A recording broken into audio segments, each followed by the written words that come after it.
And now, ladies and gentlemen, a face you're going to become very familiar with. Backed by the Ray Duval 4, let's welcome to the marquee, Vinnie Saint.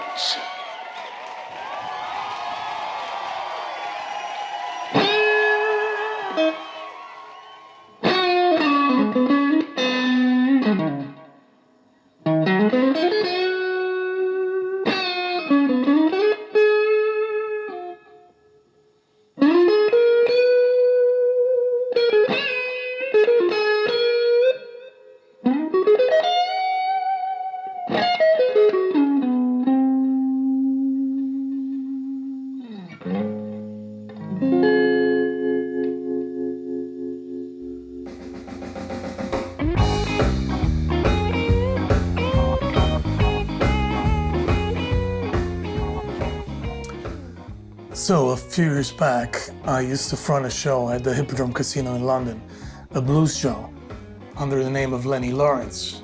And we used to play all the classics, B.B. King, Muddy Waters, Albert King. But I always wanted to feature in the show something a bit obscure that people didn't know too much about.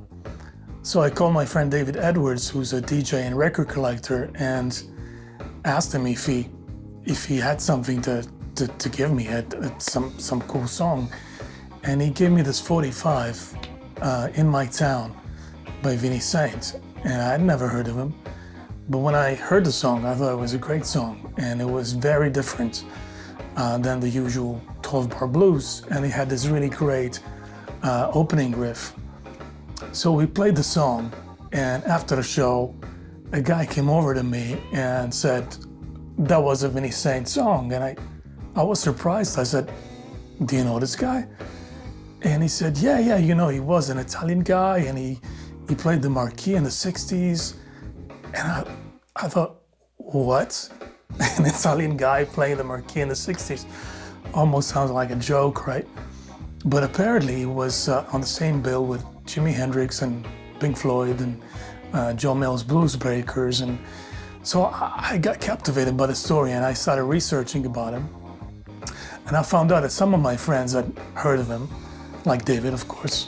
And some people in Soho in their 70s and 80s actually knew him, and they hung around with him when he was playing at the Marquee. So I interviewed them, and I started researching about what had happened to him, because apparently he vanished after these gigs. And so I thought I would call my friend Robert in LA, who's a great theater producer and stage manager. And I told him, Bob, have you heard about this guy before? I mean, this is a great story, like an Italian guy in the 60s playing the Marquee. I'd like to write a show about it, What do you think? Something was triggered in me when I was first approached by Lenny to co-produce this project with him. And I couldn't figure out what it was. And I was racking my brain, and then it came to me. When I was a kid, growing up in North London in the 70s, my stepdad, Jack, actually talked to me about Vinnie Saint. Apparently he was a fan of sorts. Jack was a street market vendor. He would spend his time selling his tchotchkes. He would split his time selling his tchotchkes between Leather Lane Market in Camden Town and Berwick Street Market in Soho. And he said he would often see this young man looking for fashionable clothes and accessories on the cheap for his gigs. Jack sold, remember those portable record players that came in the form of a suitcase? You'd open the suitcase and the turntable would be inside. Well, Jack sold those. And one day, Vinnie gave him a record. I truthfully don't know if Jack ever told me what the record was, but Jack would play the record to attract punters to his stall. And it would work, and Jack became a big fan. So when I realized that this was the same Vinnie Saint that Lenny's play was about, I was intrigued and completely sold on it. Not to mention that Lenny, like Vinnie, is Italian. They're both incredible blues guitar players. And Lenny is also an incredible composer of many different genres. So I figured if anyone can bring Vinnie and his story to life, it would be Lenny. And with my theater background and knowledge, I hope that I have been and will continue to be the perfect partner in this amazing adventure of spaghetti West End, The Legend of Vinnie Saint. The very unique thing about Spaghetti West End, The Legend of Vinnie Saint, is that for the first time, the Soho community and its characters had been working together with professional actors to bring Vinnie's story to life. And in this sense, we're going back to the concept of neorealist cinema, even though we're doing a radio play.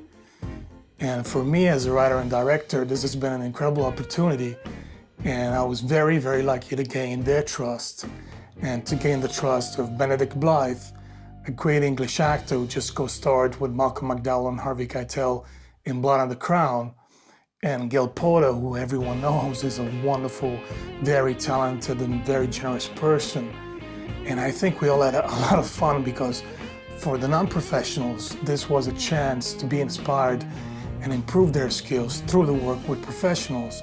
And for some of the professionals, this was a chance to sing, to be featured in a musical drama, and to enjoy the musical side of the show. I've composed and produced the original music of the show at my London studio, N8 Sound. And besides the original music, we've also re-recorded Vinnie's tracks. So in order to achieve a genuine 60s sound in mixing as well, I've used the best software emulations of processing tools from that time. Now, the music was performed by myself and some of the best musicians London has to offer. My friend Ray Gelato on saxophone, who also co-wrote 2 of the songs in the show with me, Andy Davis on trumpet, Gary Baldwin on Hammond organ, Mike Horn on drums, Lorenzo Bassignani on bass, and obviously the cast. I was so very lucky to be able to work with such broad talent. Now, Spaghetti West End, The Legend of Vinnie Saint is mainly an audio experience, even though you will see some visuals and read dialogue on the screen. You'll put your headphones on and you'll be projected straight to the 1960s with Vinnie, from his arrival in London as an immigrant to the day he mysteriously vanished after the famous marquee gigs.